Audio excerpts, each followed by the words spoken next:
Hi everyone, আশা করি সবাই ভালো আছেন, সুস্থ আছেন। আজকে আমি বাড়িতে বানাতে চলেছি ফ্রায়েড রাইস। তো ফ্রায়েড রাইস কীভাবে বানাতে হয় সেটা অবশ্যই আজকে আপনাদের সঙ্গে শেয়ার করব। যারা জানেন তারা তো ভালো, খুবই ভালো, আর যারা জানেন না তারা অবশ্যই একটু এই ভিডিওটা দেখবেন আপনারা মনোযোগ সহকারে, আর পুরোটা ভিডিও দেখবেন। তো এইখানে আমি বাসমতি রাইস নিয়ে নিয়েছি, আর একজনের মতনই বানাবো। এই যে গ্লাসের মধ্যে, এই যে হাফ গ্লাসের থেকেও কম চাল নিয়ে নিয়েছি। শুধু আমার হাজব্যান্ড একা খাবে তো সেই হিসাবেই নিয়েছি চাল। আর এখানে মটরশুঁটি ছাড়িয়ে নিয়েছি, ক্যাপসিকাম নেওয়া হয়েছে, কাঁচা লঙ্কা, গাজর, বিনস। গাজর পুরোটা দিইনি, অর্ধেকটা গাজরই দেবো, যেহেতু একজনের হিসাবেই হবে, এত বেশি সবজি লাগবে না সেই জন্য। তো এইগুলো একটু কেটে ধুয়ে গুছিয়ে নিই আগে প্রথমে। এই যে সবজিগুলো আমি কেটে নিয়েছি, এই যে বিনস, গাজর, ক্যাপসিকাম আর কাঁচা লঙ্কা এরকম কেটে নিয়েছি। আর মটরশুঁটি তো আগেই ছাড়িয়ে নিয়েছিলাম। তো এবারে চালটা ধুয়ে আগে ভাতটা বসিয়ে দিতে হবে।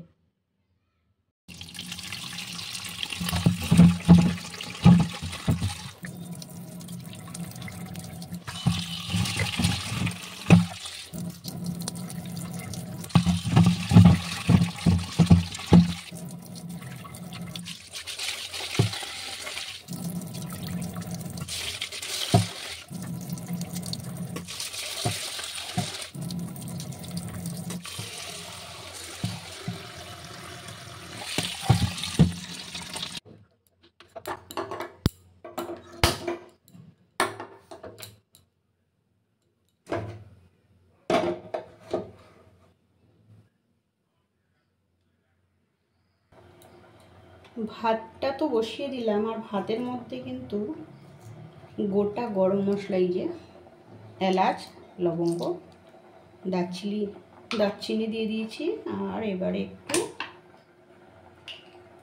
সাদা তেল দিতে হবে।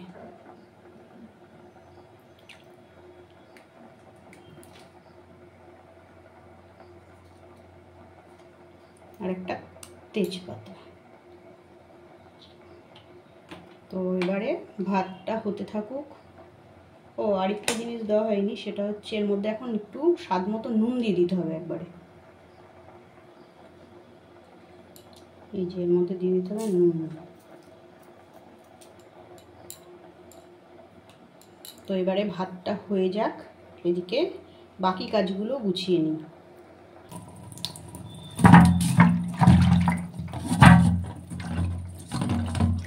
সমস্ত সবজিগুলোকে এইবারে কিন্তু বেশ ভালোভাবে পরিষ্কার করে ধুয়ে নিতে হবে। ধুয়ে থালায় এক পাশে পাশে করে আলাদা আলাদা করে রেখে দেবো।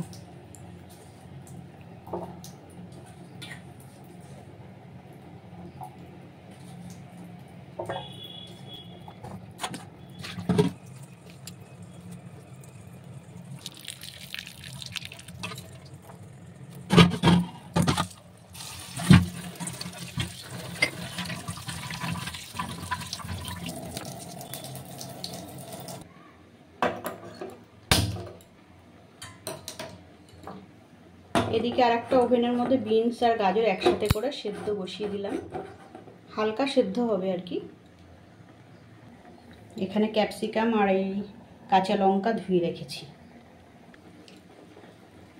গাজর আর বিনস সেদ্ধ বসিয়েছি, এর মধ্যে একবারে মটরশুঁটিগুলো দিয়ে দেবো। তিনটে জিনিস একসঙ্গে একটু হালকা সেদ্ধ করে নেব।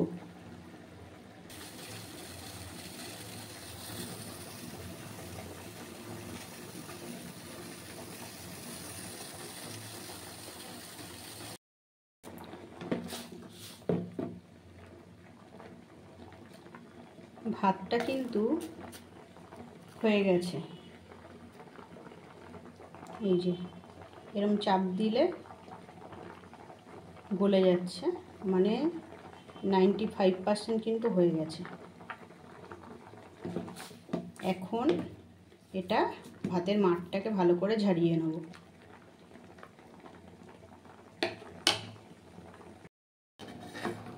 এদিকে কিন্তু এই যে গাজর, বিনস, মটরশুঁটি সেদ্ধ হয়ে গেছে, আর কিছু কিশমিশও ধুয়ে নিয়েছি। কাজুও দেয়, কিন্তু যেহেতু আমার হাজব্যান্ড কাজু খায় না, তাই জন্য আমি কাজু দেবো না এর মধ্যে, শুধু কিশমিশ দেবো, তাই কিশমিশটা ধুয়ে নিয়েছি।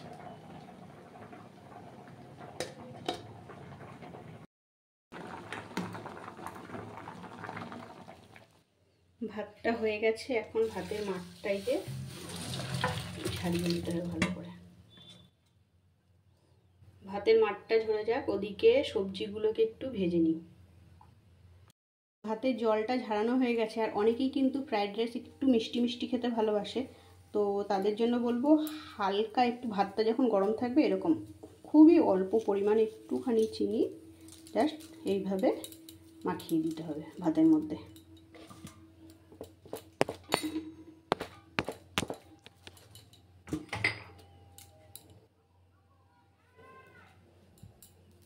এদিকে ফ্রাইং প্যানটা গরম হয়ে গেছে, এখন এর মধ্যে দিয়ে দেবো তেল, সাদা তেল।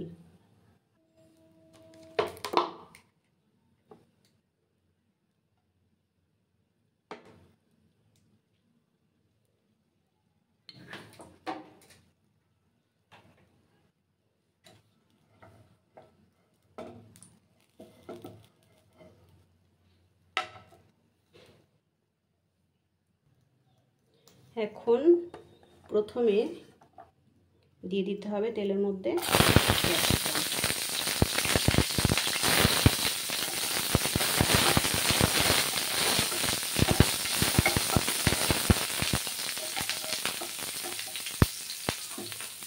এবারে দিয়ে দিতে হবে গাজর, মটরশুঁটি, বিনস, যেগুলো সেদ্ধ করে রাখা ছিল।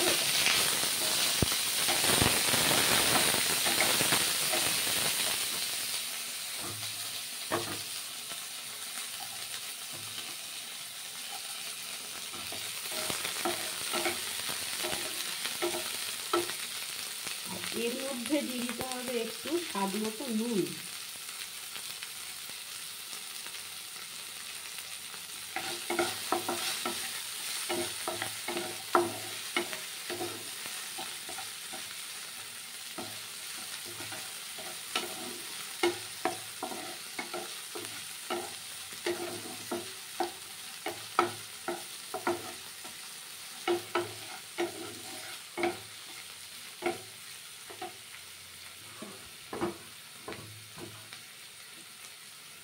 এবারে দিয়ে দেবো কিশমিশগুলো আর দিয়ে দেবো লঙ্কা।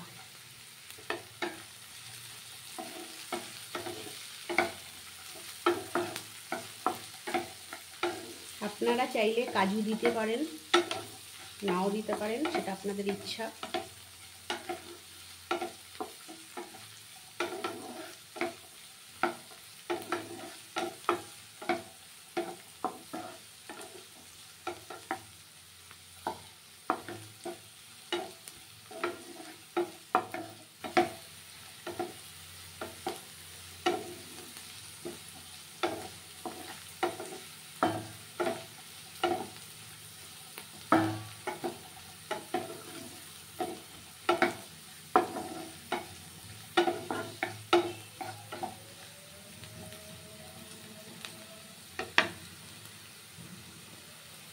এবারে সবজিগুলো ভাজা হয়ে গেছে, এখন এর মধ্যে দিয়ে দিতে হবে রাইস।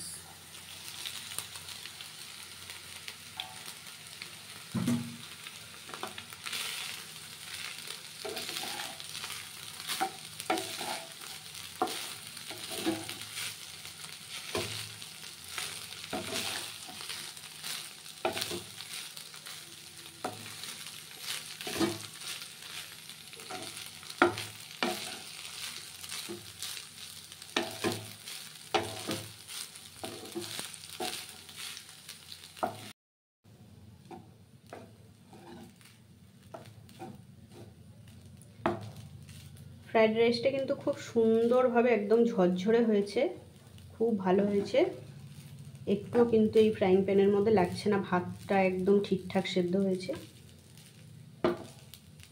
আর এটা ভাজাও হয়ে গেছে ফ্রাইড রাইস। এইবারে কিন্তু ভাজা হয়ে গেলে নামানোর আগে সামান্য একটু ঘি দিয়ে দেবো, খুব অল্প পরিমাণ। যদি কেউ ঘি না খান দেবেন না, কোনো অসুবিধা নেই, ঠিক আছে। আর এবারে পুরোটা ভাতের সঙ্গে ভালো করে একটু মিলিয়ে দিতে হবে। তো এইভাবে হয়ে গেল ফ্রাইড রাইস। রেডি। আর ভিডিওটা যদি আপনাদের ভালো লেগে থাকে তাহলে কিন্তু অবশ্যই লাইক করবেন, আর প্রচুর প্রচুর প্রচুর শেয়ার করে দেবেন, সাবস্ক্রাইব করবেন আমার চ্যানেলটা। পাশে থাকা বেল আইকন অবশ্যই ক্লিক করে দেবেন, আগামী ভিডিও নোটিফিকেশন তাহলে ঝটপট পৌঁছে যাবে। তো আজকের ব্লগটা এখানেই শেষ করছি, আগামী দিন আবার নতুন কিছু নিয়ে চলে আসবো। তো আজকের মতন টাটা সবাইকে, সবাই ভালো থাকবেন, সুস্থ থাকবেন। আর হ্যাঁ, যারা ভেজ খান তারা কিন্তু কাশ্মীরি আলুর দম দিয়ে খাবেন, দারুণ লাগবে। আর যারা নন ভেজ খান তারা চিলি চিকেন অথবা কষা মাংস দিয়ে খাবেন, দারুণ স্বাদের লাগবে।